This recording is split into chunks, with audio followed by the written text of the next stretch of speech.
Šodien webinārs ir veltīts mūsu jaunajam produktam, kas saucās Moneo Go. Es izstāstīšu, kāda ir ideja šim produktam, kādēļ mēs tādu izveidojām, ko ar to var paveikt, un pēc tam Kārlis parādīs, kā tas darbojās tieši Moneo pusē, kā pievienot šos lietotājus un kā strādāt ar viņiem vienotā sistēmā.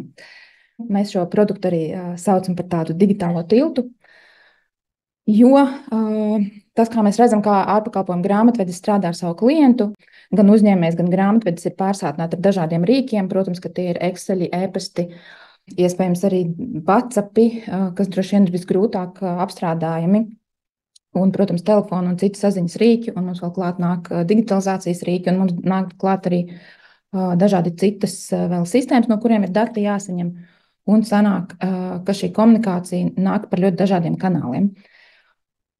Un tas, kā mēs plānojam un kā mēs skatāmies uz šo Moneo Go un šo rīku, ka tas varētu tieši organizēt un sakārtot šo sadarbību grāmatvedības ārpakalpojumu sniedzējiem ar savu klientu. Tas varētu organizēt un sakārtot arī komunikāciju ar savu klientu, datu apstrādi ar savu klientu, un šī sadarbība grāmatvedim ar ārpakalpojumu klientu būtu daudz efektīvāka, un līdz ar to grāmatvedis arī varētu apkalpot vairāk klientus un mazāk patērēt laiku, meklējot kaut kādu informāciju, atkārtot ievedot informāciju, iespējams veidot kaut kādus importus un tā tālāk. Ko tad tas nozīmē? Tas nozīmē, ka mēs esam izveidojuši rīku, kas darbojās pārlūkā, ko var lietot jūsu klienti, un kas darbojās vienotā sistēmā, kas jau ir tā pati Moneo sistēma. Klients tajā ievedot rēķinus, ievedot maksājumus vai citu informāciju, šo informāciju uzreiz nodot grāmatvedim, un grāmatvedim tā vairs nav atkārtot jāievada. Un ko tas nozīmē? Grāmatvedis daudz ātrāk iegūst šo informāciju no klienta, viņam nav atkārtot šī informācija jāved iekšā. Tad produktā mums arī ir iestrādāts tāds rīks, kas palīdz nodot, organizēt arī uzdevumus klientam, un klientam ir ērti šos uzdevumus izpildīt, līdz ar to arī šie uzdevumi, jeb šie trūkstošie dokumenti, jeb kaut kāda informācija, ko jūs gaidat no klientiem, jūs viņu varat daudz ātrāk saņemt atpakaļ, un jūs jau redzat, kas tad ir izpildīts, kas nav izpildīts, varbūt par kaut ko ir jāatgādina klientam. Tātad šis produkts, ko es tagad parādīšu, tā būs tā daļa, ko var izmantot jūsu klienti. Šis ir Moneo Go. Paskatīsimies, kā tas notiek. Es pieslēgšos.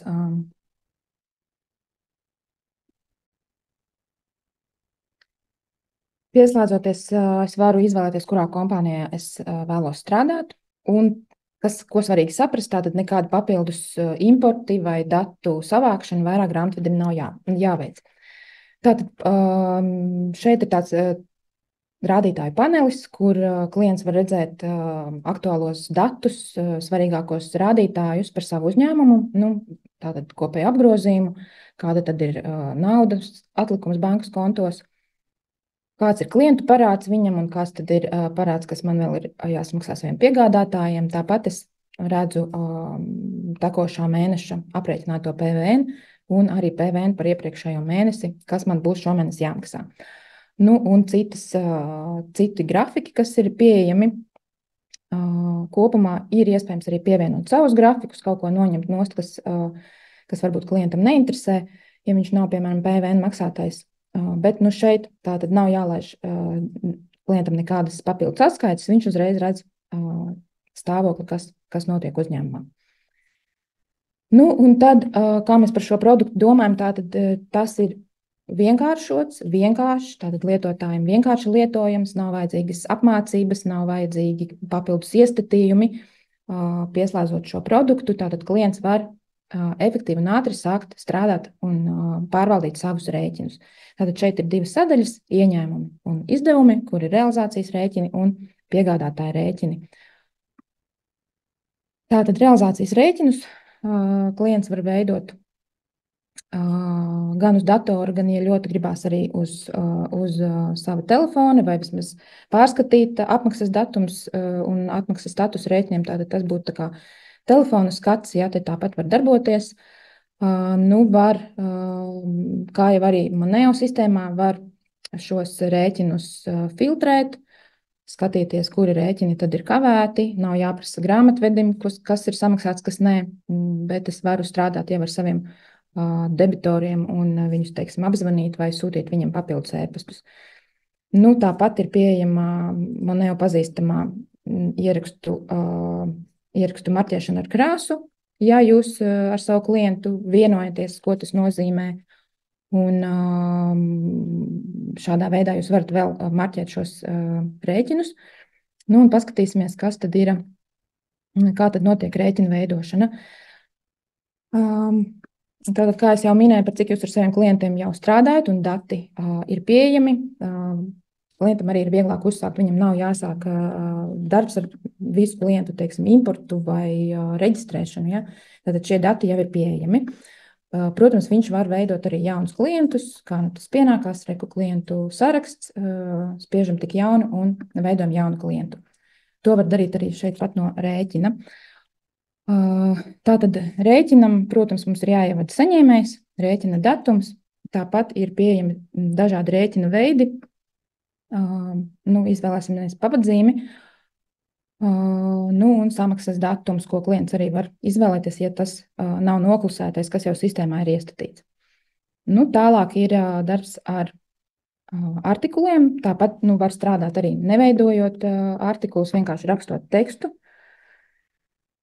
Mums jau ir gan daudz artikuli, bet var neko neizvēlēties, bet rakstīt tekstu, ja tas ir interesanti, ņemot gan vērā, ka tūlīt nāks e-rēķini, tad droši vien ir tomēr ērtāk strādāt ar artikuliem. Es ieteiktu artikulus izveidot.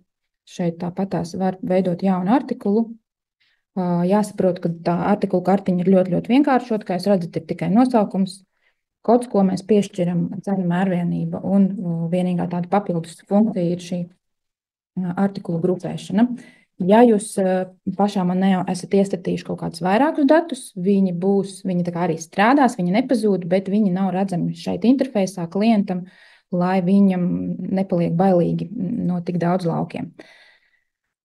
Tā tad mēs varam ievietot gan jau gatavus artikulus, gan veidot jaunus, gan arī vienkārši rakstīt ar roku šos pakalpojumus rēķinā.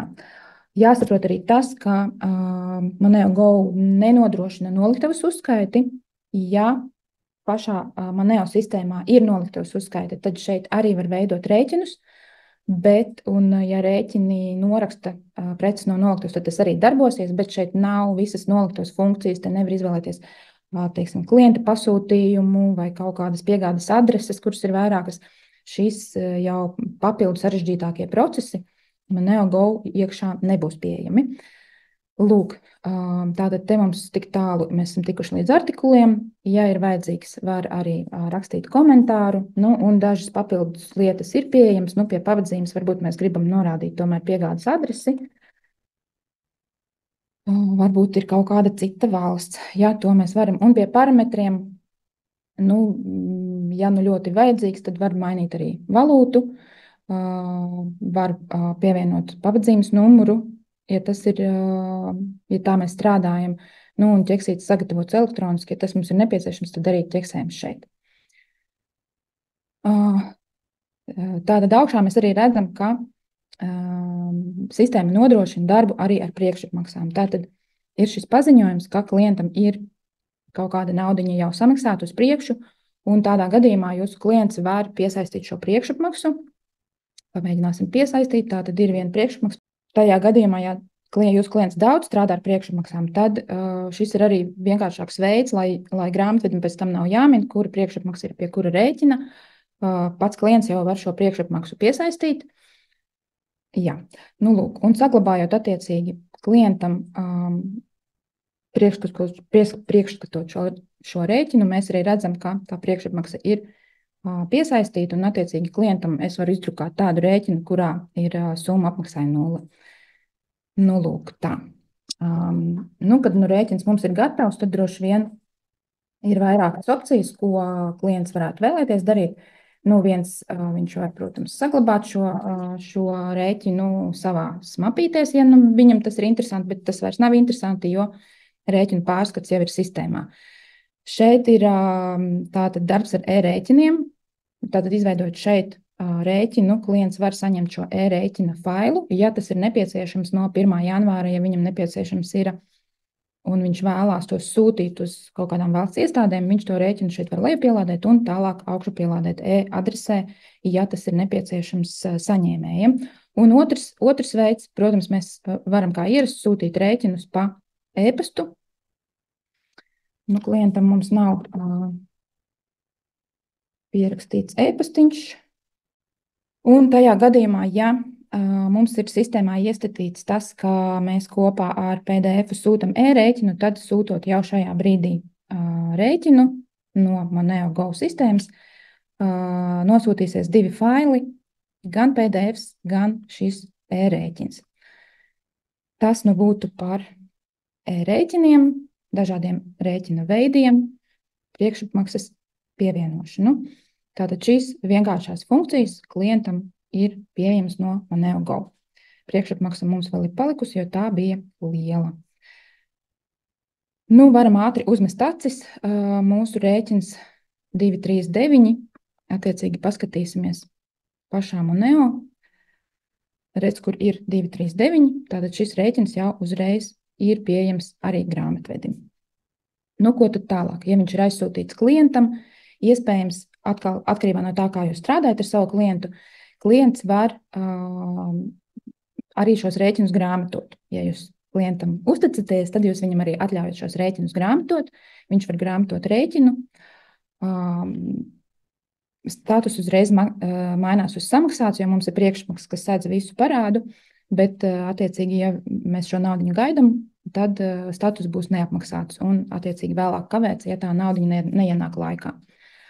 Kas tad vēl šeit rēķinos ir pieejams? Attiecīgi klients var strādāt, ja jūs ar klientu strādājat tā, ka klientam tās naudiņas nāk ātri, un viņš pats vēlas reģistrēt, kurš rēķins ir apmaksāts, kurš ne, viņš to var darīt manuāli, vai arī, ja tas darbs ir tāds, ka šīs apmaksas nāk kaut kad vēlāk, varbūt grāmatvedis importē bankas konta izrakstu reizi nedēļā, varbūt ir sarunāts vai kādā citā periodā, tad, protams, šie rēķini no grāmatveža puses, no bankas transakciju pusēm marķēsies kā samaksāti, bet ja klients pats to vēlās darīt, viņš var šos rēķinus arī pats marķēt kā apmaksātus, caur darbībām izvēlēties funkciju apmaksāt, un šeit arī ir iespēja piekoriģēt datumu. Jā, tad, ja es esmu uzņēmējs un man telefonā atnāk paziņot, ka klients ir samaksājis, es varu ienākt un pateikt, ka tas nav šodien, bet tas ir 22. samaksāts. Un tādā veidā fonā izveidojās maksājums, rēķina status ir samaksāts un dati visi ir ievadīti. Tātad redz, kur ir kavēts rēķins, bet tomēr, ja vienā brīdī klients saprot, ka viņš gribētu veikt kaut kādas pārmaiņas, izmaiņas rēķinā, tomēr tam rēķinam jābūt savādākam, kas nav rets gadījums. Klienti mēdz bieži mainīt rēķinus. Tātad pie darbībām ir iespēja arī atgrāmatot. Atkal tas ir jautājums, vai jūs to ļausiet savam klientam vai nē, to jūs varat regulēt. Un šobrīd vēl mēs neredzam, bet būs iespēja arī rēķinu atslēgt. Tiem, kas varbūt nav pazīstami ar atslēgšanu, tad es pateikšu, ka rēķina atslēgšana nozīmē, ka grāmatojums netiek mainīts, bet ir iespējams mainīt objektus. Jā, rēķinā vēl viena svarīga lieta, ko es nepateicu, tātad klients var pievienot objektus šajā rēķinā, ja viņš var arī jau strādāt ar objektiem, ja tas ir sarunāts ar grāmatvedi. Tātad mēs varam ļaut viņam atgrāmatot šo rēķinu. Ja mēs atgrāmatojam, tad, protams, klients var mainīt pilnīgi visu. Ja mēs atslēdzam, tad klients var mainīt objektus, var mainīt komentārus un, kas vēl svarīgi, var piesaistīt priekšapmaksu, ja viņš to ir aizmirsis izdarīt. Ja, tad tālāk pēc izmaiņu veikšanas viņš var atkal grāmatot atpakaļ.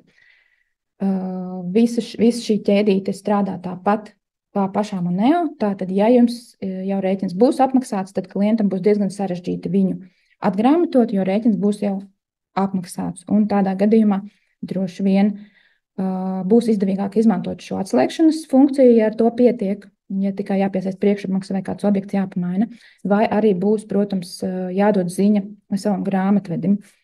Kopumā šie maksājumi un maksājuma uzdevumi ir pieejami arī Moneo Go interfejsā, bet nu, tad tiešām tam klientiņam jābūt ļoti pārliecinātam par to, ko viņš dara, jo viņam tad būs jāatgrāmato gan tas maksājums, gan rēķins atbilstošā secībā. Lūk, tas ir par realizācijas rēķiniem. Jā. Nu, lūk. Tāpat tās ir iespējams darbs ar piegādātāju rēķiniem. Ja jau klients strādā ar CostPocket integrāciju, tad visdrīzāk, kad būtu jāpārdomā to, vai šie dati no CostPocket, kā viņi nāk uz Moneo, iespējams, kad ir jāiestata funkcija, ka šie dati nāk automātiski, nevis katru reizi ar apkalpošanu. Šī apkalpošana tad ir jālaiž automātiski, jo tad šie dati ātrāk nonāks klientam šajā pārskatā, un viņam būs ātrāk šie dati arī pieejami. Kopumā, ja netiek izmantot šis digitalizācijas servis, ja rēķinu nav daudz, tad var klients arī pats reģistrēt šos rēķinus. Tātad spiežam plusiņu, izdomājam kaut kādu piegādātāju, jāievada attiecīgi rēķina numurs un kopā summa un PVN tiek aprēķināts automātiski tāpat, kā tas notiek arī pašā Moneo piegādātāja rēķinos. Ja mēs izvēlamies kādu citu piegādātāju no Eiropas Savienības, tad attiecīgi tiek ņemti šie PVN kodi, kas ir mums Moneo iestatījumos iestatīti. Praktiski pie šī var būt arī jūsu klients var apstāties un vairāk neko nedarīt. Viņš var pievienot pielikumā, pamēģināsim šādu. Ja mēs gribam mazliet solīti uz priekšu vēl šo klientu pavirzīt, tad var izmantot šos izdevuma posteņus. Izdevuma postenis ir kaut kas līdzīgs kontam, bet kaut kas mazliet vairāk saprotams un vieglāk uztverams parastam uzņēmējam. Tātad izdevuma posteņi ir šeit jau automātiski mums pieejami tādi populārākie izdevumu veidi, no kuriem tad klients var izvēlēties un šo izdevumu pievienot. Kas tad notiek fonā, kas notiek grāmatvedībā, par to pēc tam pastāstīs Kārlis, bet kopumā ar šiem izdevumu posteņiem mēs varam regulēt diezgan daudzas lietas, gan kāds PVN kods būs, mēs varam pievienot arī automātisko grāmatojumu klāt, un tādā veidā mēs automatizējam arī šo grāmatojuma ievadīšanu. Un vēl svarīgi tas, ka arī šeit var pievienot objektus, jo zinu, ka daudz klienti jau savus izdevumus dala ne tikai pa kontiem, bet arī objektiem, tad jau pats klients var pievienot šeit vajadzīgos objektus. Tad, kad tas ir izdarīts, tad arī tāpatās var rēķinu ļaut klientam grāmatot, ja mēs to ļaujam. Ja neļaujam, tad viņš paliek tajā statusā, kā sagatavots un ievadīts. Un kas vēl ir piegādātāja rēķinos, ka klients tātad no tiem datiem, kas ir piegādātāja rēķinos ievadīti, viņš var, protams, kontrolēt, vai rēķini ir samaksāti vai nē. Un šeit pameklēsim neapmaksātu rēķinu. Klientam iespējams gan manuāli reģistrēt šo apmaksu, ievedot vienkārši summas, kā mēs to redzējām, realizācijas rēķinos, vai atkarībā no tā, kādi ir tātad iestatījumi, jau pašā Moneo mēs varam ļaut arī veidot bankas failu, un klients varēs šo failu tad tālāk eksportēt uz savu banku. Tātad eksporta fails būs sagatavots uz noklusēto banku, tāpat kā tas ir Moneo, ja mēs veicam šo apmaksu no rēķinu pārskata. Un, kā mēs redzam, status nomainās uz nodots atmaksai. Tas nozīmē, ka grāmatvedībā ir izveidots maksājuma uzdevums, kurš nav grāmatots, un atbilstoši tālāk importējot bankas konta izrakstu, Maneo sistēma tad attiecīgi skatās, vai nav jāpiekoriģē datums, vai šis maksājuma uzdevums ir pareizs, un attiecīgi tos grāmato tajā brīdī, kad tiek veikts bankas darījumu imports. Un tajā brīdī, kad tas ir paveikts, attiecīgi status nomainās uz samaksāts. Lūk, tad ir vēl viena interesanta lieta, ko es jau minēju, ir šie uzdevumi. Es kā uzņēmējs redzu, ka man šeit ir sarkans bumbulītis ar ciparu 10. Es redzu, ka man grāmatvedis ir izveidojis 10 uzdevumus. Kā šie uzdevumi top un kāda ir šī darba plūsma aiz šiem uzdevumiem, arī parādīs Kārlis pašā Moneo sistēmā, bet es redzu tātad to, ko grāmatvedis no manis gaida, vai arī kādu informāciju viņš man ir atsūtījis. Un es varu tā ļoti organizēti un sakārtoti tam arī ķerties klāt un dokumentu pēc dokumenta vai jautājumu pēc jautājuma arī atbildēt un būt tāds kā lietas kursā, vai es esmu visu izdarījis un vai mani pārskati būs kārtībā un vai grāmatvedis vairs no manis neko negaida. Paņemsim, teiksim, šo uzdevumu, ja es redzu, ka tiek rakstīts, ka trūks dokuments, es redzu, kāds ir šis mans darījuma partneris, kāds datums ir šim trūkstošiem dokumentam un kāda ir transakcijas summa. Un šo uzdevumu man ir uzlicis Jānis Bērziņš, tas ir mans grāmatvedis. Attiecīgi es viņam varu vai nu rakstīt kādu komentāru, ka man šāda dokumenta nav un nebūs, un attiecīgi grāmatvedis tātad rīkojas, kā viņam pareizi, tas būs jādara, vai arī es atrodu šo dokumentu un pievienoju viņu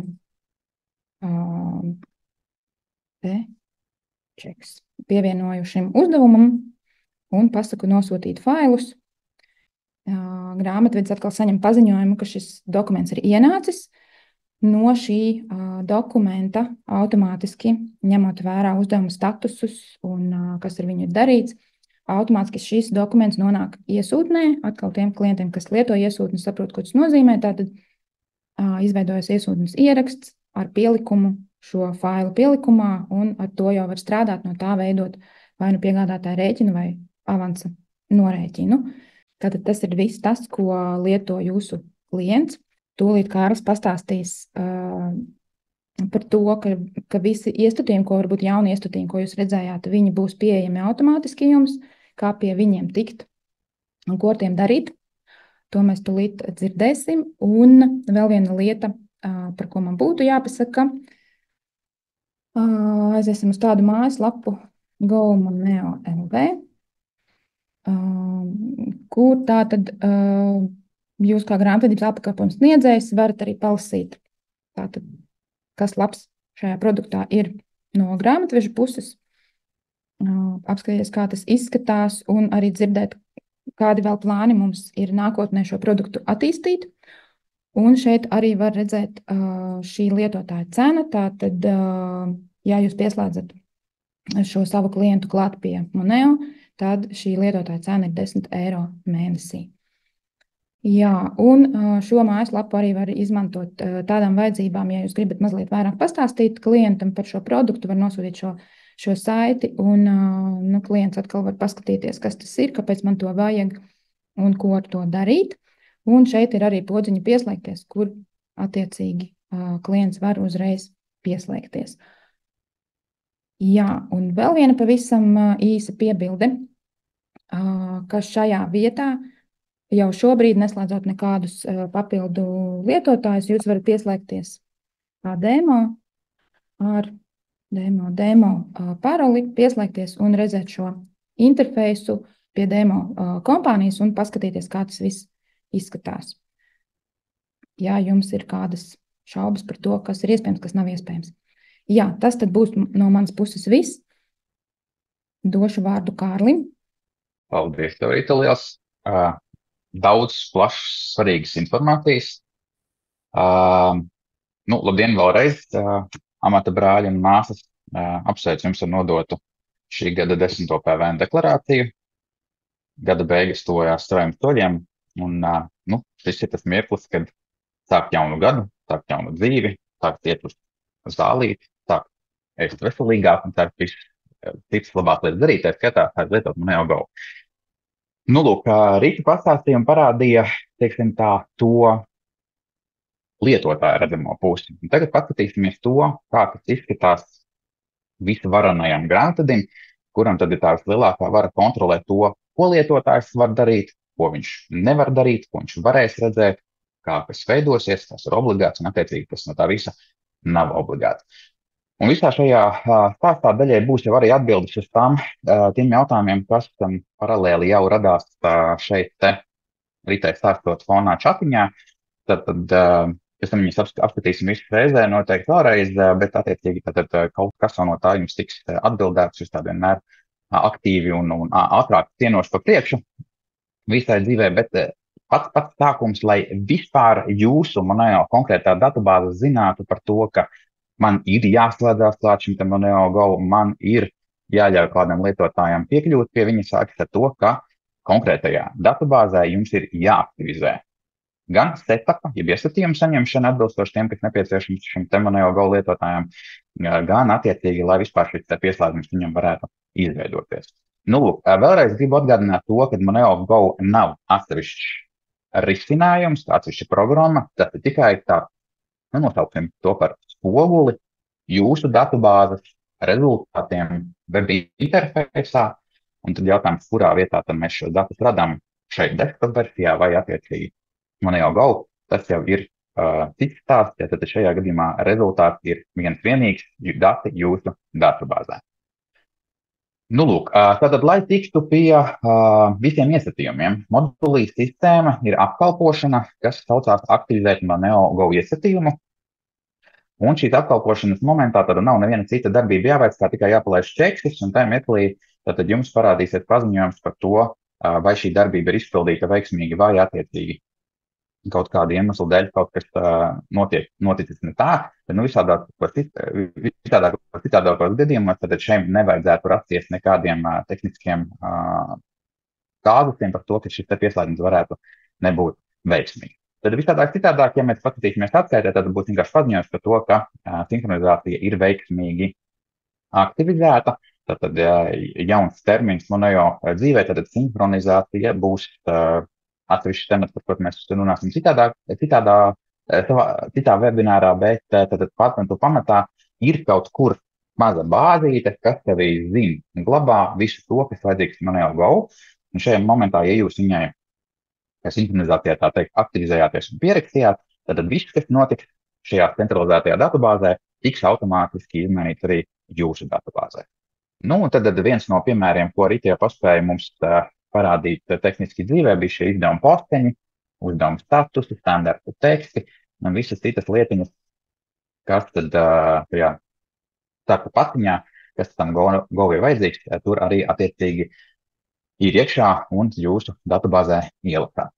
Nu, lūk, tad vēl viens uzsvars uz to, ko tad jūs tajā Moneo Go varat vai nevarat izdarīt, tātad ņemot par pamatu Moneo jūsu datubāzi. Ja jūs realizācijas rēķinu redzat vizuāli zaļā krāsā vienā datubāzē, bet kādā citā datubāzē, tas varbūt, nezinu, PVN likuma 138. panta, tad par peļņas daļu vajadzībām ir izvilkt forma, ir mainīta, liktas papildus rindas atsauces, izvadīt visādi priekšmaksas numuri un saņemšanas dati par to, ka tā ir radusies, vai attiecīgi ir vienot arī logo un visi izdruki ir mainīti citādāk, tad vizuālā māksla tika veikta Moneo desktop versijā, tad tajā mirklī arī tieši šādu pašu rēķinu izdruku varēs saņemt arī jūsu klients, jūsu lietotājs, Moneo Go lietotājs.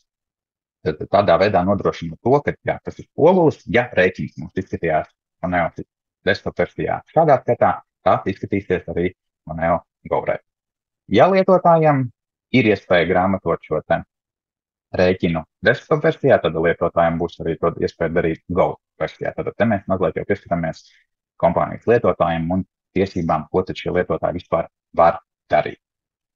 Nu, lūk, apkalpošana izpildījusies, tad sasinhronizējušies mums ir dažādi iesacījumi. Te momentā, lai piešķirtu, ja ieslēgtu jaunu lietotāju, tad caur darbinieku sarakstu varam tikt pie šiem pieejas pārvaldības paneļa logiem, kur attiecīgi tad ar plusiņu mēs varam izveidot jaunu lietotāju, Un šim jaunajam lietotājam, tad, ja mēs aizpildām šo te īso kodu, ja mums viņš ir zināms jau citā datubāzē, vai attiecīgi ievedot šo te e-pastu, ja mēs veidosim jaunu lietotāju, mums ir svarīgi pateikt, ka tā būs desktopa licence un tas būs lomas lietotājs. Un loma šajā gadījumā šim lietotājam ir pilnīgi jauna, kas tikko mums atnāca tajā sinhronizācijas procesā, kas saucās NeoGo.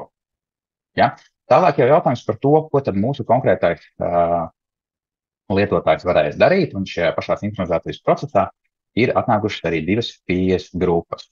NeoGo pilnā, tad ar tiesībām darīt jebko, ko rādīja Rīta šodien, un attiecīgi tad ir NeoGo bez ierakstu atgrāmatošanas. Tad tā mirklī, ja viņš ierakstu ir nogrāmatojis, ja tad atgrāmatot viņam vairs šādas iespējas nebūs. Tad izvēlēsimies, piemēram, šo te vispārināto pieejas grupu, un tā mirklī tad pieslēdzot, aizpildot šo te e-pastu, tad šīs e-pasts saņems jau piekļuvis datus konkrētajai datubāzei.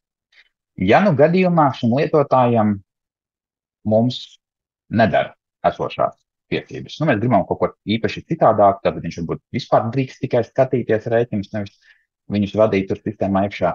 Tad atceramies to, ka nodalīt sistēmu šeit pie kompānijas lietotājiem, tad mums dzīvo lietotāji un lietotājā iekšā ir pieejas grupa. Un pieejas grupa ir tā, kas satur kaut kāda rakstura lomas, tad ja Kārlim būtu šī te NeoGo pieejas grupa, tad NeoGo ir iekšā šis NeoGo panelis, tad vizuālais skats, kas viņam atnāk ar darba virsmas grafikiem, tad kāda rakstura dokumentus viņi redz, attiecīgi ir ierobežota piekļuva desktopā, ko tad viņš var redzēt un ko šajā gadījumā ar slēgtiem līmeņiem viņš nevar redzēt. Nu, tad darbība atslēgt ierakstus ir ar pilnu šo te pieejas veidu. Ja šīs tiesības jūs nevēlaties viņam atļaut veikt darīt, silts ieteikums taisiet jaunu pieejas grupu, par tiesībām ir arī apraksts, kā to veidot, un attiecīgi šo te jauno vēlamo lomu salikumu, tad ko viņš drīkst redzēt, kādas darbības viņš drīkst veikt, un attiecīgi varbūt kādas nedrīkst veikt, tad jums ir tiesības arī viņu nomodificēt un šeit izveidot jaunu. Kas svarīgi, mazliet atsaucoties atpakaļ uz sinhronizāciju, ja mēs skatāmies uz šo konkrēto ierakstiņu kā piemēru, tad pieejas lomā ir gan palāks nosaukums, gan sākuma līmenis nemaināms, tā skaitā arī nav pievienojama neviena cita loma, vai viņa attiecīgi atslēdzama. Un atsaucoties uz šo, tad šis ieraksts ir sinhronizēts. Tad tas nav maināms konkrētam lietotājiem, to, kāds ir viņa saturs, kādas lomas šeit ir iekšā, nosaka tā mazā kastīte, tā datubāze, kuras nosaka šo te sinhronizējumu setupu, ko tad mēs izplatām jūsu datubāzēs. Tad, ja kaut kāda iemesla dēļ mums radīsies nepieciešamība, ja būs liels pieprasījums, mums vajag jaunu pieejas grupu, pieņemsim NeoGo lietotājs, kas var tikai skatīties ierakstus, nevis tos papildināt, tad attiecīgi, ja mēs šādu te jaunu lomu, ja šo te jaunu pieejas grupu izveidosim šajā sinhronizācijas datubāzē, tad attiecīgi jūs arī viņu visu 10 minūšu laikā saņemsiet un varēsiet lietot. Protams, ja jums viņu vajag tagad, veidojiet jaunu ierakstu ir iespējams veidot, bet tad silts ieteikums necensties šo te konkrēto pieejas grupu, ja vispār ierakstu, kas ir pelēks un sinhronizēts, kaut kādā veidā mainīt. Mainīt, protams, var atteikties no sinhronizācijas ar šo te divu saliekto bultiņu darbību, ja, tad tajā momentā, ja jūs nospiedīsiet uz viņus un atteiksieties no sinhronizācijas, mēs jau vairs šo ierakstu nekad mūžā jums neatļaunam. Ja kaut kādu iemeslu dēļ mēs pilcam jaunu funkcionalitāti NeoGo, un šo funkcionalitāti varbūt vajadzēs ierobežot jau pašā sākumā šiem visiem NeoGo lietotājiem, tad pievienojot sinhronizācijas datubāzē pieejas grupai jaunu lomu, ja tiesības kaut ko darīt vai nedarīt, viņas jums vairāk neatnāks. Ja, tad ar šo podziņu prātīgi, tad, ja tiešām zināt, ka nekad mūžā no mums vairāk neko negribēsiet saņemt no šīs konkrētās pieejas grupas šī ierakstiņa ietveros, ja, tad to var piespiest, bet visādāk citādāk ir svarīgi, lai šis te sinhronizācijas status ir aktīvs. Nu, lūk, kad lietotājiem ir pieslēgts šis te lietotājs ir izveidot, viņam ir e-pastiņš aizgājis, viņš var pieslēgties, viņam ir uzstādīts šis te kompānijas lietotāja ieraksts ar visām pieejas grupām pareizajām, tad, principā, viņam ir pilna pieeja jau kaut kādas darbības sistēmā veikt. Nu, lūk, un tad, ja mēs skatāmies mazliet jau šo pieejas grupu, kā ierakstu, mazliet paskaidrot visam stāstījumam uz priekšu, tādā tehniskā izpratnē, tad Rīta minēja tādu terminu kā uzdevumi. Un kas svarīgi, tad nereti pats grāmatvedis nav uzņēmumā, jeb šajā konkrētajā datubāzē pēc juridiskās piedarības darbinieks. Ja, tad mēs viņu negribam redzēt modulī algas pie darbinieki, mēs viņu negribam, nedod Dievs, netīšām ielikt tādā līgumā vai visādāk citādāk reģistrēt datubāzē, ja? Bet šajā gadījumā tad jums būs nepieciešama tāda kontakta kartiņa, kas ir jūsu vārdu uzvārds, šajā gadījumā Kārlis grāmatvedis, kuram būs atzīmēts ķeksīts ārējais aģents. Un kāpēc? Tāpēc tajā momentā, kad tiks sākta šī te uzdevuma sūtīšana no viena cilvēka uz otru cilvēku, tad jums kā lietotājiem jāpasaka, ka jūs esat tomēr kontakts, kurš tad attiecīgi šajā sistēmā pieslēdzāt un šos te uzdevumus saņem. Nevis mans kaimiņš Jānis blakus, ja, bet attiecīgi tas esmu es, Kārlis, un tad man ir nepieciešams kontakts. Ja es negribu, ka viņš ir darbinieks, tad atzīmē, ka tas ir ārējais aģents. Tas tāds mazliet virzījums tālāk par tiem uzdevumiem. Visādāk citādāk, ja mēs atgriežamies pie Moneo desktop versijas, jā, tad tiklīdz kā ritam lietotājs Moneo Go portālā izraksta rēķinu, tad modulī realizācija mēs attiecīgi šo rēķinu arī redzēsim. Šī gan būs cita datubāze, neko rādīja Rīta, ja tad šajā gadījumā tie ieraksti, ko viņi izveidoja šeit, neparādīsies, ja, bet tad ieraksti, kurus lietotājs saglabā tur, viņi automātiski parādās arī šeit pie mums, tad attiecīgi rēķini. Nu, jautājums jā, vai tikai jau grāmatoti, vai attiecīgi šajā gadījumā negrāmatoti. Ja mēs runājam par tiem ierakstiem un to saturu kā tādu, tad jā, bieži rodas jautājums uzreiz lietotājiem par to, ka jā, man nav klienta līgums tur pieejams, man nav iespējams norādīt pakalpojumu piegādes datumu un citu informāciju. Atceramies to, ka rēķina rindās, ja mēs viņu tagad atdabūsim, jā, nokopēsim, tātad iegūsim jaunu ierakstu, tad rēķina rindās mums ir iespējams brīvā tekstā norādīt jebkāda rakstura informācija. Tad, piemēram, klienta līgums, numuru šāds, varbūt par nepieciešams norādīt arī kādā apzīmējums. Tad nenorādot ne daudzumu, ne cenu, tad šīm rindām nav nepieciešams kaut ko rēķināt sumāru un PVN klāt pielikt, arī artikulu kods nav vajadzīgs. Tad šādas rindiņas ir iespējams ievadīt rēķina ierakstā. Tad atsaucoties uz Moneo Go, tajā laukā, kurā jūs izvēlētos artikulu sarakstu, tad brīvā tekstā šo informāciju var rakstīt, pievienojot papildus rindiņas klāt, un tās parādīsies arī uz šī rēķina. Protams, tad tajās rindās attiecīgi nenorādām nec daudzumu, nec cenu. Tad gadījumos, ja tomēr šādas papildus informācija nav svarīga, bet tad jums ir vēlme, kā lietotājs lieto artikulus, pieņemsim izraksta rēķinus par dažāda rakstura PVN likmēm, tad atceramies to, ka artikulu kodos varam sadefinēt lietas, kas saistās ar pārdošanas PVN grupām kontu sadaļā.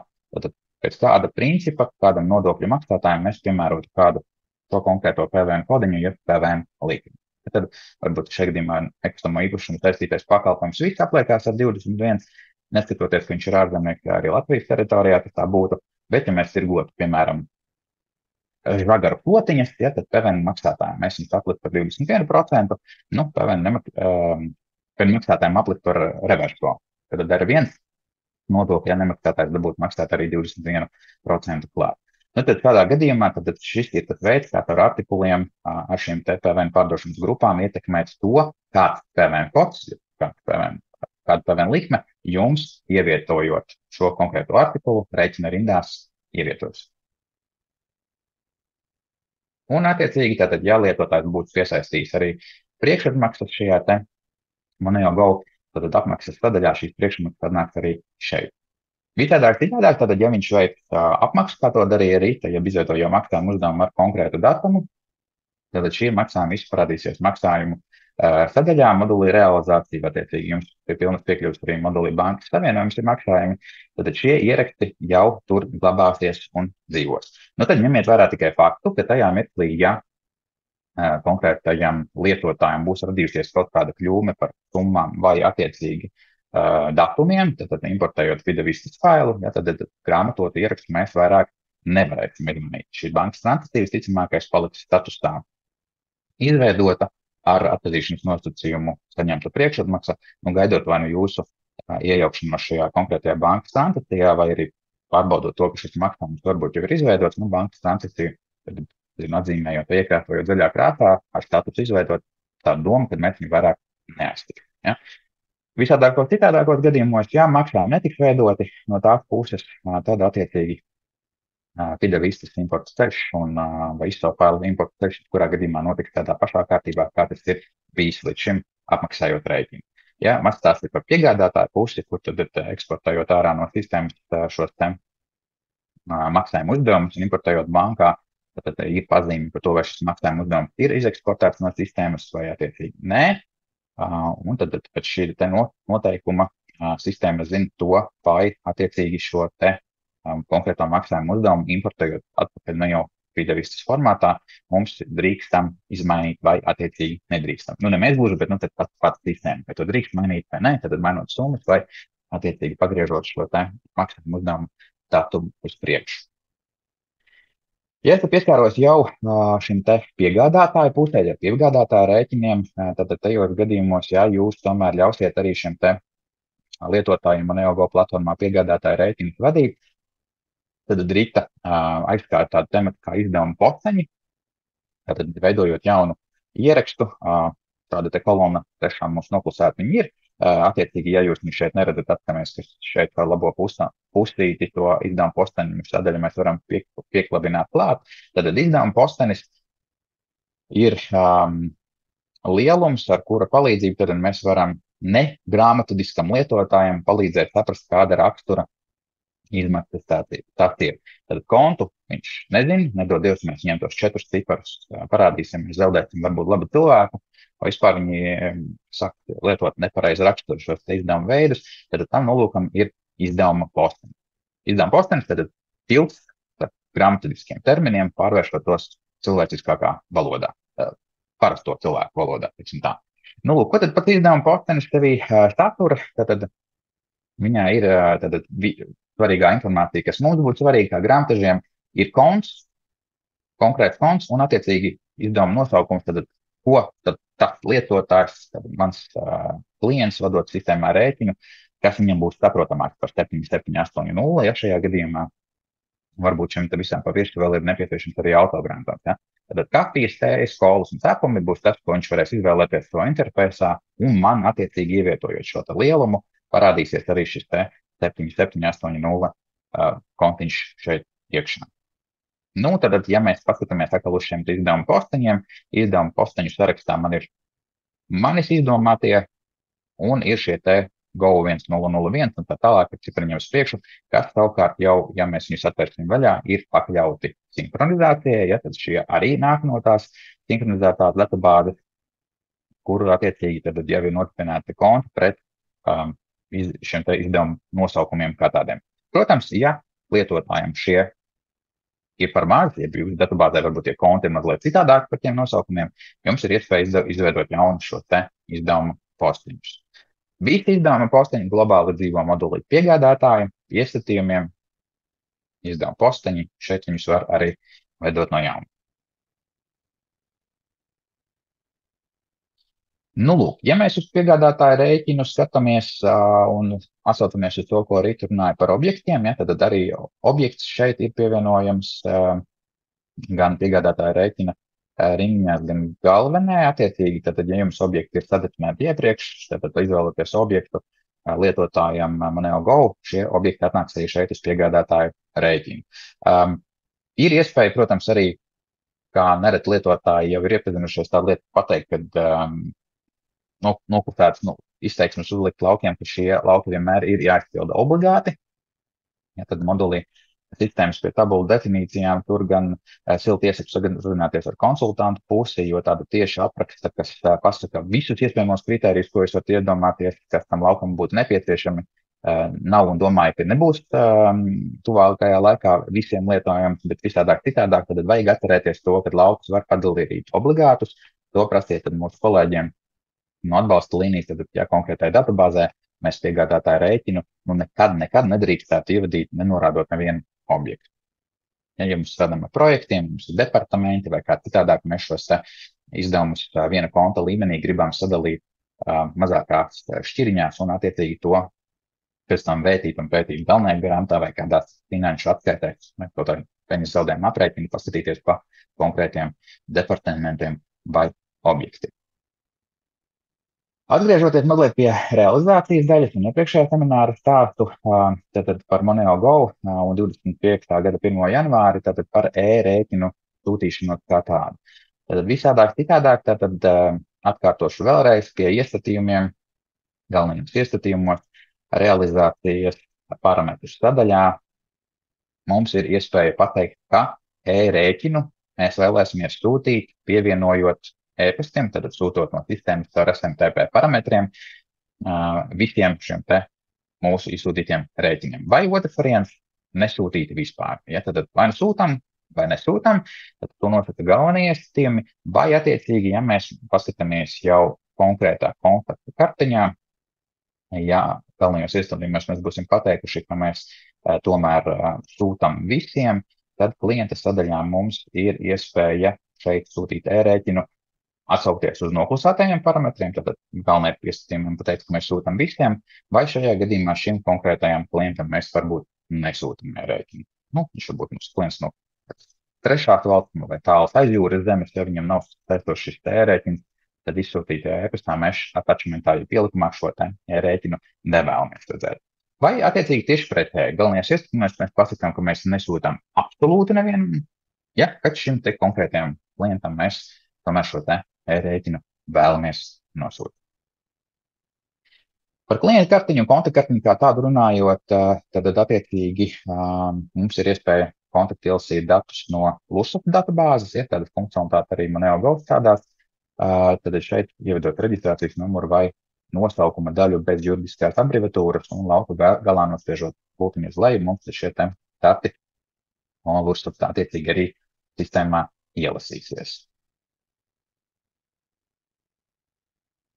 Šajā gadījumā šo kontaktu nesaglabāsim. Jā, tad piegādātāja rēķini mums sistēmā ar piesprādnītnē esošajiem pielikumiem ir atnākuši, realizācijas rēķini ir vadīti. Tad atceramies arī to, ka ja nu gadījumā kāds lietotājs ir tāds māksliniecisks dabas, viņš izraksta rēķinu, viņu nenogrāmato, vai attiecīgi mēs atļaušam viņam tiesības atgrāmatot šo rēķinu un viņam rodās tāda maktena laba doma šo konkrēto ierakstu pamainīt, ja, tad šajā gadījumā tas bija paziņojumu. Jā, tad atceramies to, ka mums konkrētajam ierakstam ir iespēja paskatīties vēsturi, kāds konkrēts lietotājs, kāda rakstura darbības mūsu datubāzē šim vienam ierakstam ir veicis. Izbeigt no situācijas, ka lietotājs izveido rēķinu, viņu aizsūta klientam un attiecīgi vēlāk ņem un kaut kādu iemeslu dēļ modificē, bet tiesību ierobežošanas nav un nebūs, jo tad vienmēr pastāv iespēja, ka šis darījums ir jāizmaina kaut kādu iemeslu dēļ, līdz mēs viņu nogrāmatojam. Tad tajos gadījumos, ja ieraksts būs nogrāmatots, tad viņš, protams, nav maināms. Ja lietotājiem būs tiesības atgrāmatot, viņš ar visu šo nemainīgumu varēs tāpat šo ierakstu atgrāmatot, ja jūs būsiet viņu atļaujuši to darīt. Ja nu vienīgi gadījumā nebūs viņam jau veikta apmaksa, tad ieraksts būs atgrāmatojums, viņš varēs šīs rindiņas tāpat ņemt un pamainīt, attiecīgi veikt kaut kādas korekcijas un aizsūtīt klientam jauno šo versiju. Bet, jebkurā gadījumā atceramies, ja mums ir aizdoms par to, ka ieraksts kaut kādu iemeslu dēļ mainījies, atverot ierakstu vaļā, ierakstu vēsture un redzam jau konkrētus datumus un lietotāju numurus, to vārdus, uzvārdus, ja lietotājiem būs kontakti ar šajā kompānija lietotāja iestatījumos norādīt arī darbinieks, un redzēt to, kāds tas konkrētais rēķins izskatījās tajā mirklī, kad nosūtīšanas darbība tika veikta. Tad visi pārējie jautājumi pie lietotāja, kāpēc tu kaut ko mainīji, kāpēc varbūt mainīji tik radikāli, ja mums rēķins tagad sistēmā ir par 100 eiro, bet ieskaita viņš tomēr naudu par 121 eiro. Un tad sasaistot šo stāstu par jautājumiem kopā ar uzdevumu vadības paneli, to, ko Rita stāstīja par uzdevumiem un to atbildēšanu grāmatvedim. Tātad, ja kāds mums ikdienā rada jautājumus par nēsošiem čekiem, par nepareizu rēķinu informāciju, par to, kas tas ir šis darījums pēc ekonomiskās būtības un visu kaut ko citu, mēs izmantojam daudz dažādas platformas, WhatsAppus, e-pastus, varbūt ierakstītas vēstules humoram, Bet citādāk, jebkura veida jautājumi mums notiek caur komunikāciju. Mēs liekam attachmentus klāt, mēs sūtām jautājumus, e-pastos skatāmies, kas mums notiek, varbūt šie jautājumi paliek atvērti un neizlasīti, ja? Tad uz viņiem varbūt arī beigās mēs nekādu atbildi līdz galam arī neiegūstam. Bet citādāk, ja jūsu sistēmā, paņemsim par piemēru bankas transakcijas, tad, ja man sistēmā ir kāds ieraksts, par kuru man ir jautājums manam lietotājiem, kas tad strādā, ja kas ir atbildīgs par šo apmācību datubāzi, tad valdes loceklis vai kāds cits, es šim lietotājiem varu uzdot jautājumu par konkrēto ierakstu. Tātad šajā gadījumā, pieņemsim, mums ir kaut kāds darījums, bankā ienākusi nauda, nav atpazīta rēķinu sarakstā, šādu rēķinu neredzu, nav īsti skaidrs, kāpēc šādu naudiņu mums ienāk. Varbūt vienkārši trūks dokumentus, kas varētu būt arī labs piemērs tajos gadījumos. Visbiežāk, ka mums ir veikti pirkumi ar karti, un šiem pirkumiem nav mums pretī attaisnojumi dokumenti.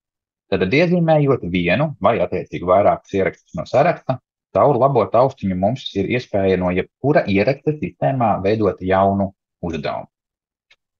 Un izvēloties jaunu uzdevumu, parādās šis uzdevuma vadības paneļa veidošanas loks, kas ļoti, ļoti līdzinās e-pasta dialogu logam, tā meklī, ka jūs sūtat rēķinu vai attiecīgi citu ierakstu no sistēmas.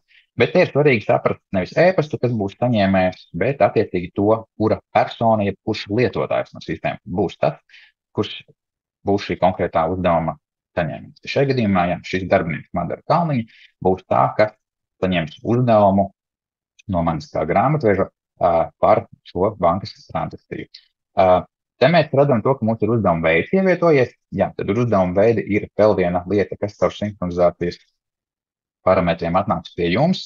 Un tad uzdevuma veidi sasturs arī statusus, ja mēs tā mazliet tehniski ieskatāmies, kas kontrolē to, kādi tad ir nākamie potenciālai statusi, ko lietotājs vispār varēs uzklišināt un nosūtīt, ja kā atbildēt kādā veidā mums. Un tad beigās, ko tad mēs ar to visu virtuvi, ko viņš te pusē būs izdarījis, darīsim, vai attiecīgi mēs gribēsim, lai mums kāds kaut ko sūta, e-pastā paziņojumu par to, ka tajā databāzē kāds ir mūsu jautājumu iepriekš izveidotu atbildējis, vai savukārt, ja mēs izveidosim šo te uzdevumu, vai lietotājs šajā gadījumā Madara saņems e-pastu par to, ka, hei, Kārlis grāmatvedis, tev ir atstājis kādu jautājumu man Algo platformā. Ja, šo nosaka šie te uzdevuma statusi. Par viņiem detalizētāk tagad neiesim, dziļāk, visādāk, citādāk, tad šim te uzdevuma statusam mums ir arī šī te e-pasta, jeb standarta teksta tagatave, kas tad pasaka to, ka subjekts mums veidosies kā informācija no konkrētas bankas transakcijas ieraksta, tad kontakta nosaukums, ja mēs par pamatu ņemam šo te Lietuvas kokas OAB, un aiz pamatiņa būs payment info, tad lauks informācija, ko tad maksātājs būs mums norādījis šajā te bankas transakcijā. Un teksts šim te uzdevumam būs grāmatvedībā trūks darījuma dokuments un informācija par to, kas šajā maksājuma uzdevumā nebija bankas transakcijā būs iekļāvies.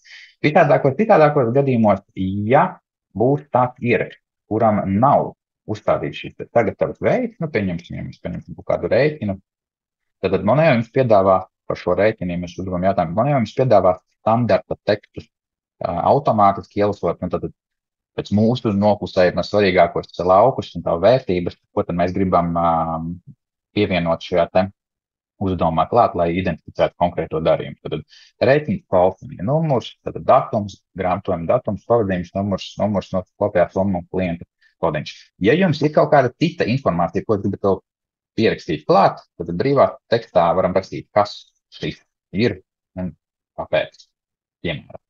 Tad attiecīgi pēc uzdevuma izveidošanas, tad šīs teksts tik mums arī papildina, ko tad man ir Madara Kalniņa kā darbinieks. Lūk, un tad mirklī, kad es spiedīšu veidot,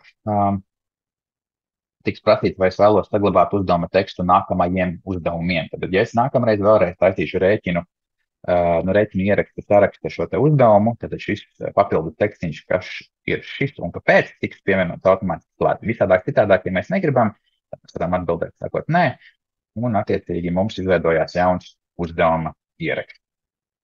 Ja, tad visi uzdevumi dzīvo mobilī uzdevumu īpašā logā. Un kā redzam, uzdevums mums ir veiksmīgi izveidojies, bet šajā te uzdevuma sarakstā mēs viņu neredzam.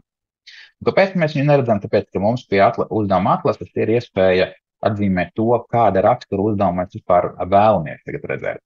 Noklusēta šī iezīme būs tikai tādiem uzdevumiem, kas ir piesaistīti man. Tātad, ja es biju autors, tad šajā gadījumā uzdevums vairs nav piesaistīts man. Uzdevums ir piesaistīts Madarai. Un Moneo portālā tad Madara saņem šo te sarkanā bumbulīšu pazīmi par to, ka viņai ir kāds uzdevums piesaistīts viņai, un attiecīgi viņa varēs veikt divas darbības, tad vai nu iesniegt dokumentu vai iesniegt komentāru par šo te uzdevumu kā tādu. Nu, lūk, tajā mirklī, ja mēs gribam redzēt vispār kopējo ainu, tad uzdevums mēs esam ģenerējuši, veidojuši un visādāk citādāk kādam kaut ko rakstīšu, bet viens īsti mums neatbild, jo piesaistīts man vēl aizvien ir tukšs, mēs varam paskatīties arī vispār kopēju uzdevumu skatu ar atzīmi SS5. Tātad es bijis autors, kas tagad skatās to, kādu uzdevumu vispār tēmā dzīvo. Nu, tad mēs arī redzam šeit to, ka uzdevumu veids trūkst dokuments, apraksts, reiķinam numurs, kā mēs pirms tam redzējām, nu, tad pēdējais izmaiņas, kad kāds kaut ko šajā konkrētajā uzdevumā ir veikts.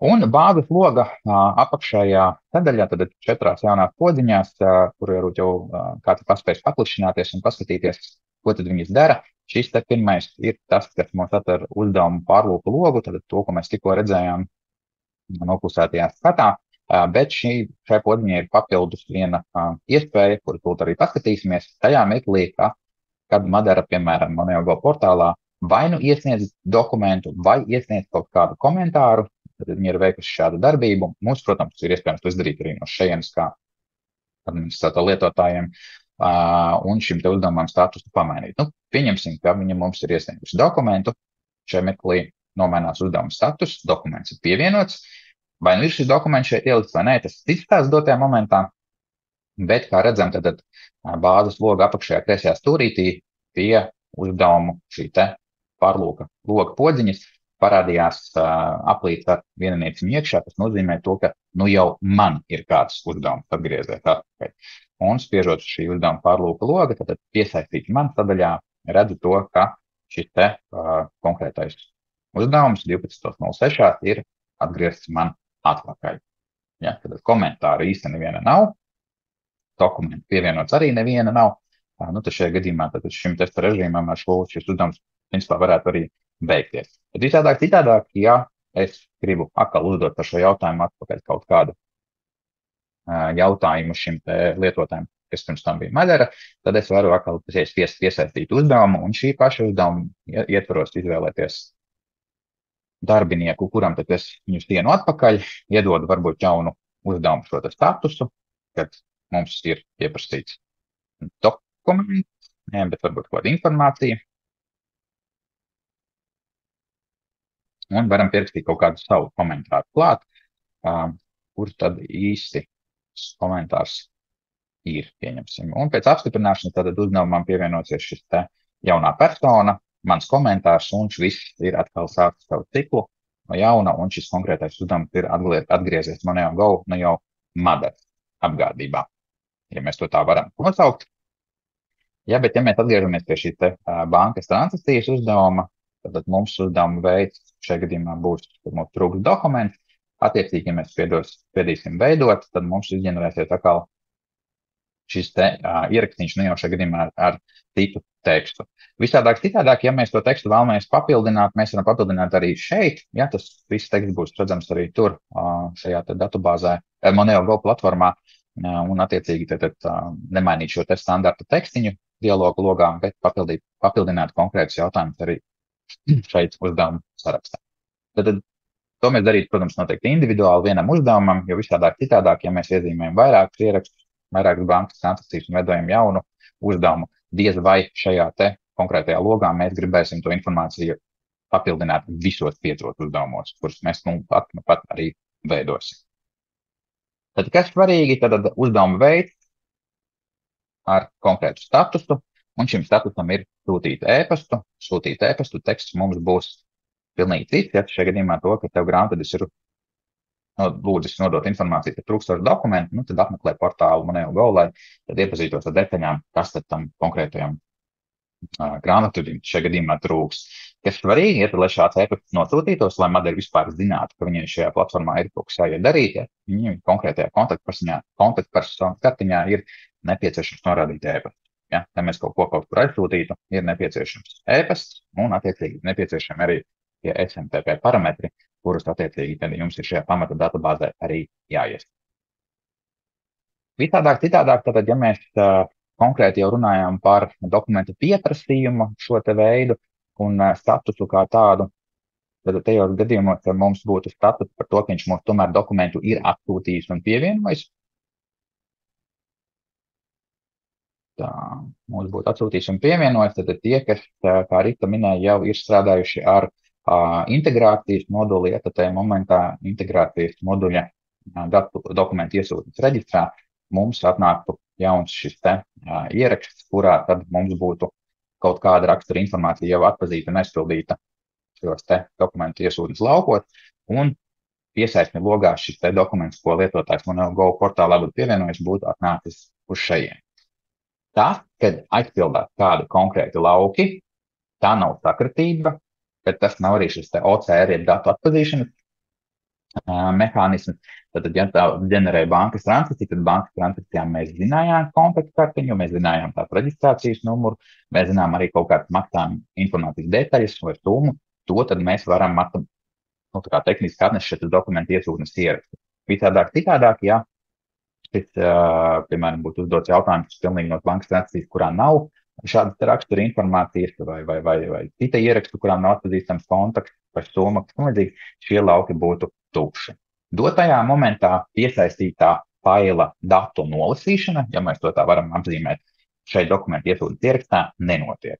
Ja? Tad pietrūkst vēl tas mazais momentiņš, ka viņš aizsūtītos varbūt kaut kur pie draugiem no Igaunijas uz Hotpoketu, kas to nodigitalizētu, mums padot atpakaļ, bet citādāk dotajā momentā dokumentu iesūtnes ieraksts izveidosies ar maksimāli tādu informāciju no avota, no kuriem jūs vedējāt uzdevumu, kurā tad šis būs piesaistnes ierakstā, būs ievietots arī dokuments vai dokumenti, vairāki, ko būs tad mums šajā gadījumā Madara ievietojusi. Nu, lūk, tak par uzdevumiem no ieraksta.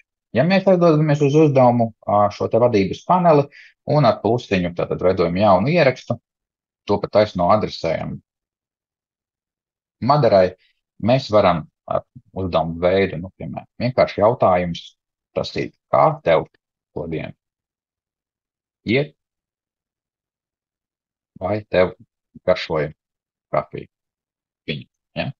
Protams, šis jautājums diez vai mums interesē, grāmatadiski pačetot citreiz varbūt šeit var, nav tas varbūt ērtākais veids, bet citādāk, jebkura cita rakstura jautājuma, kuriem par pamatu nav nec avansa norēķins, nec maksājuma uzdevums, maksājums bankas transakcija vai kāds cits ieraksts, piemēram, lūdzu atsūti man šo te, darba līgumu tādu un tādu. Ja? Un nospiežam saglabāt, attiecīgi šis uzdevums tiks piesaistīts Madarai ar status jautājums, uz kura tad viņai būs iespēja vienkārši atbildēt, ja ierakstīt komentāru MoneyGo pusē, kas mums parādīsies šeit. Protams, to mēs varam darīt arī no darba līguma ieraksta puses, ja lūdzu atsūt parakstīt līgumu, caur labot austiņu veidojot uzdevumu, bet citādāk, ja ir uzdevums, kuram mēs nevaram atrast avotu, izdomāt, no kā viņi ģenerēt, ja, tad citādāk mums ir iespējams arī uzdevumu izvedot manuāli. Galvenais būs šis uzdevuma veids, kurš pēc sevi saturēs statusu, jeb iespējas šīs te pogas nospiest. Šajā gadījumā Madarai vai nu atbildēt, vai pievienot dokumentu, vai pievienot komentu. Un tad mums pie uzdevuma veidiem ir arī tāds veids, kas tad ir vienkārši informācija klientam, uz kuru mēs nereti kā grāmataži varbūt pat negribam atbildi redzēt. Ja? Pietiek mums, ko darīt citādāk. Tad informācija klientam, tad tavu budžetā maksājamais PVN par oktobra mēnesi ir tik un tik eiro. Izmaksājumās darba algas, tik un tik liela summa. Budžetā maksājumais nodoklis, vai tu kavē man dokumentus globāli, ja, tad šāda veida rakstura uzdevums var veidot arī manuāli. Tas, ko Madarai būs iespējams izdarīt, vienkārši piespiest saņemt, kas mums arī pa lielam varbūt arī neinteresē, bet citādāk, tad uzdevuma šajā vadības panelī mēs to status redzēsim, ka viņi vismaz ir iepazinusies un šo te podziņu saņemts nospiedus. Tā kā es minēju algas un visādāk nodokļu maksājumus un tādas lietas, tad paņemsim modulas algas, algas aprēķinu izmaksu sarakstu, par oktobra mēnesi, pazavarīsim, te kaut kas skaisti sareiķināt, jā, karu un kaut kāds citariņš ir bijis, un šī varbūt ir tā informācija, ko tad mēs gribam tam klientam nodot. Tātad atskaitēm, ne tikai algu aprēķinu izmaksu sarakstam, galvenai grāmatai, neatmaksāto rēķinu žurnālam, un jebkurā atskaitē tad ir šī te jaunā odziņa šeit augšā, jeb izveidot uzdevumu, kuru tad piespiežot mums atkal būs jau iepriekš redzētais šis te dialoga loks, kur sistēma minēs šo atskaites nosaukumu un piesies manis jau iepriekš minēto personu, kuru tad attiecīgi veidojot uzdevumu, tā vēlos saglabāt tekstu, jā, un atvērsies mans jaunais uzdevums, kuram tad spraudnītnes logā būs jau šis sagatavotais PDF dokuments. Ja, tad, ja jūs saviem vadītājiem, algu maksātājiem sūtiet katru mēnesi šo te atskaitoru e-pastu PDF un liekat to tekstiņu klāt, tad visādāk citādāk to jūs tagad varat izmantojot Moneo Go arī šiem te uzdevumiem nosūtīt, un tad vērot šo te kādu tad statusu lietotājs jums iedot pretī, vai vispār iedot pretī, vai jums vispār šis te status, kaut kāds informācijas no viņa ir arī vajadzīgs atpakaļ.